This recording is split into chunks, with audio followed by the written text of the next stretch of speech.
Welcome to Shadow to Soul, the podcast where real human stories meet the deeper soul lessons behind them.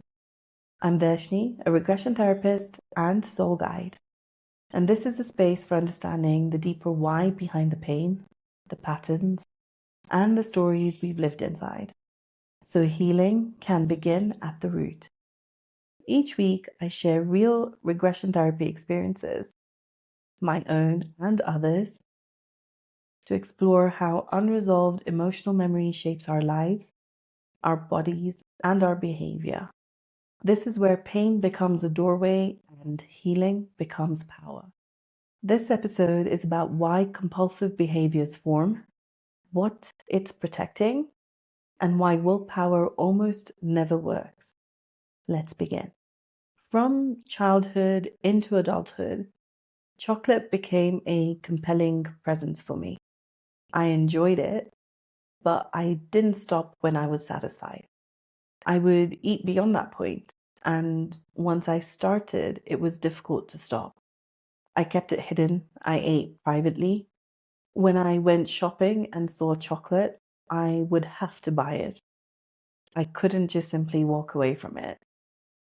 If there was chocolate in the house, I would have to find a way to eat it without anyone knowing. I would constantly be thinking about it. If I bought chocolate, I didn't want anybody at home to know that I had it. So I made sure it was invisible. At the time, I didn't analyze this behavior. I didn't question where it came from, why it existed, or if it was even not normal. I simply accepted it as part of how I functioned. What I understand now is that it wasn't about preference or enjoyment. It was a pattern, and every pattern has a purpose. When I was younger, I wasn't really allowed to eat chocolate freely because my sister is diabetic. When we were young, it was hard for her to understand why I was allowed to eat and she wasn't. And so when I was given chocolate, I would have to hide it. And I understood because she wasn't allowed. We didn't want her to feel bad about it. When I was 11 years old, I was given some money along with my sister and my cousins by my uncle. We were going to a shopping centre and we were allowed to buy what we wanted with one rule, one exception. We were not allowed to buy any chocolate or sweets. I didn't follow this rule and I bought some candy, not realizing he would check what we bought. I tried to hide it, but he found it and he threw it away. And to punish me, he took his shoe off and hit me really hard across my bottom. In that moment, I felt powerless, humiliated, unwanted, unloved, and I felt an overwhelming surge of anger. He had never raised a hand to his own children. He had never raised a hand to my sister or anyone else. It was only me. And in the intensity of that moment, in the mix of the humiliation, the powerlessness, and the anger, I made a decision. I promised myself I would eat chocolate whenever I wanted, whenever I could, whenever it was available. And no one would ever take that away from me again. I would always find a way to get it. In that moment, I formed the behavior of compulsive eating, of eating in secret, and I wasn't able to control it. That behavior became my reality in the years that followed. As the session continued, I recognized something else. My uncle adored my sister. He loved her. He hated seeing her suffer. And that hatred, born out of fear and protectiveness, was redirected onto me. This wasn't about me as a child. This was about what I represented in that moment. With the adult me present in that session, I was able to show that younger me that I'm no longer helpless, I'm no longer powerless, and that if something like that happened today, I would not take it. I was able to guide that younger me to release the powerlessness, the humiliation, the anger. And in doing so, I was able to reclaim my power. I lost my self-worth, self-respect, my confidence, and my innate power because of that incident. And in releasing the emotions that I had felt, I was able to reclaim back those resources. I also consciously cut the energetic ties between my uncle and me, not to sever the relationship, but to allow a more empowered, a purer relationship to form. After that, I felt an immense sense of relief. What surprised me most was I had no anger towards my uncle. I had no resentment towards him. I still felt love for him.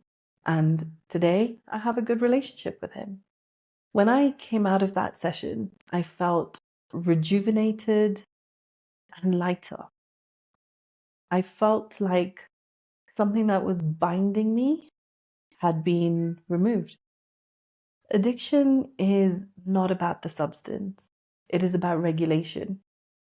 The nervous system finds something that works, even if it's temporarily, and it repeats it over and over again. That repetition is not weakness, it is survival, it is intelligence. For years, I tried to control that behavior. It was a forever battle for me. I restricted, I would promise myself I would stop. I shamed myself when I didn't. I felt weak. I felt like I had no strength in my willpower.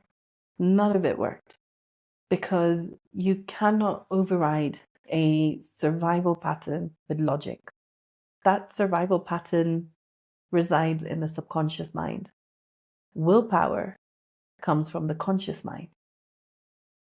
The subconscious mind is 6,000 times more powerful than the conscious mind.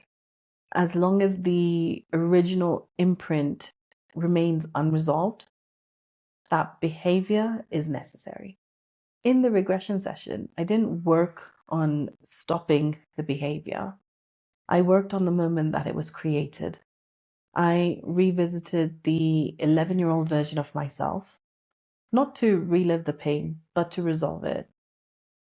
I also went back to the younger years, that younger me that was taught to eat in private, to not let my sister feel bad, to let her know that we don't need to continue doing that. That behavior is no longer necessary. As an adult, I was able to return the power back to the child, release the humiliation, the anger, the powerlessness, and dissolve the belief system that control was taken from me. The emotional charge collapsed, and with that, the behavior lost its function. After that session, something very specific happened. My cravings for chocolate reduced. My need to buy one anytime I saw it disappeared. There was no internal battle anymore. No obsession, no secrecy. Chocolate stopped being a coping mechanism. It just became food. And I didn't do this with effort.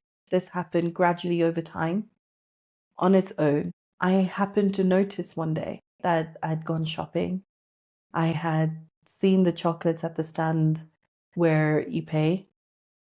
I hadn't picked any up. I bought whatever it was that I'd needed and left.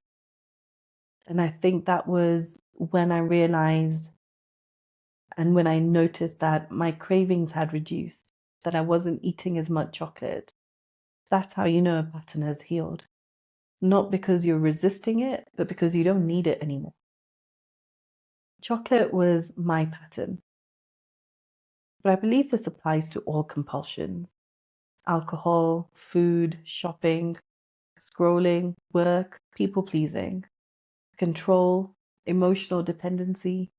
over-exercise, avoidance. The form doesn't matter. The function does. Instead of asking, why can't I stop? Maybe ask, what is this behavior helping me survive? That question changes everything. People don't crave substances. They crave relief. They crave safety, grounding, control, numbness, connection. When the original wound is resolved, the craving loses its job, and behavior changes naturally, without force. Compulsion does not mean you're broken. It means you adapted to a situation, and what adapts can evolve. Before you move on with your day, take a moment and breathe, and let whatever resonated settle gently in your body. If this episode spoke to you, sharing it may help someone feel less alone in their healing journey. And if you'd like to stay on this journey with me, make sure you're subscribed so you don't miss the next episode. Until next time, from shadow to soul.